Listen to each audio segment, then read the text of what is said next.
मुनीर ने अमेरिका की धरती से ऐसी संभावनाएं व्यक्त की हैं कि अगर मेरे ऊपर किसी भी तरह का अटैक हुआ और जब मैं सफोकेट होने लगूंगा, यानी पाकिस्तान सफोकेट होने लगेगा, तो पाकिस्तान अपने साथ साथ आधी दुनिया को लेकर डूबेगा, क्योंकि पाकिस्तान एक न्यूक्लियर पावर है।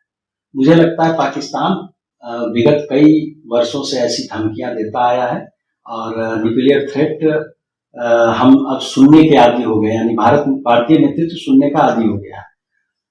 हमें लगता है कि पाकिस्तान को अपने इतिहास से भी कुछ सीखना चाहिए। 1971 के युद्ध के पहले याह्या खान ने निक्सन के साथ मिलकर के कुछ ऐसा ही प्रपंच रचा था और बांग्लादेश अलग हो गया था, बांग्लादेश का जन्म हुआ। तो कहीं ऐसा तो नहीं है कि मुनीर भी पाकिस्तान के पॉलिटिकल लीडरशिप को साइडलाइन करके अमेरिका के साथ, ट्रंप के साथ मिलकर के कुछ ऐसा प्रपंच रच रहे हैं कि अब बलूचिस्तान को अलग करवा दिया जाए पाकिस्तान से। इसके और भी ढेर सारे डायमेंशंस हो सकते हैं, क्योंकि अभी भारत और अमेरिका के रिश्ते तल्ख हो गए हैं, तो पाकिस्तान उसका फायदा उठाना चाहता है। इसलिए मुनीर वहां महीने डेढ़ महीने के अंदर में दूसरी बार इनवाइटेड हुए और उन्होंने कुछ वहां से उसकी धरती से भारत को थ्रेट किया।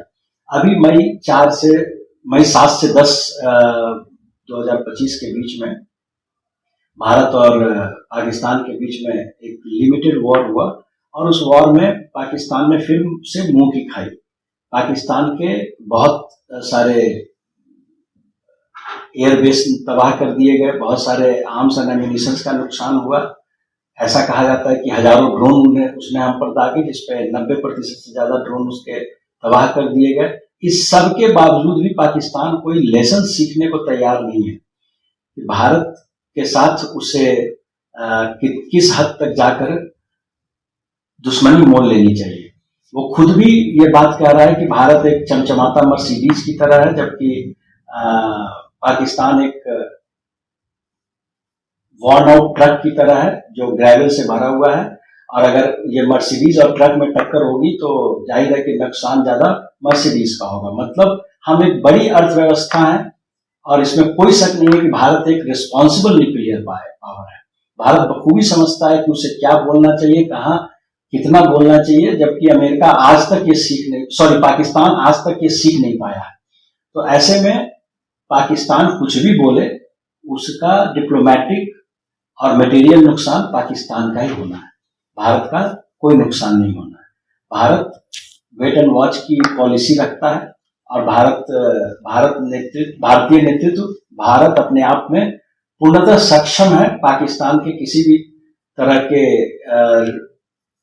ऑफेंसिव्स को जवाब देने के लिए। हमें जो इंडस वाटर ट्रीटी को लेकर करना है वो हम कर रहे हैं। और पाकिस्तान का ऐसा कहना, मुनीर साहब का ऐसा कहना कि हम 10 मिसाइलें छोड़ेंगे और सब कुछ फारिग हो जाएगा। उन्होंने कई मिसाइलें अभी हाल मई में छोड़कर देख ली कि नुकसान किसका हुआ, पाकिस्तान का हुआ या भारत का हुआ। तो मुझे नहीं लगता है कि पाकिस्तान को कुछ बोलने की जरूरत है। Action speaks louder than words. तो हमें वर्ड्स का सहारा न लेकर के हम एक्शन में विश्वास रखते हैं और हमारा नेतृत्व एक्शन में विश्वास रखता है। मुझे लगता है ये भारतीय नीति बहुत अच्छी दिशा में जा रही है। धन्यवाद।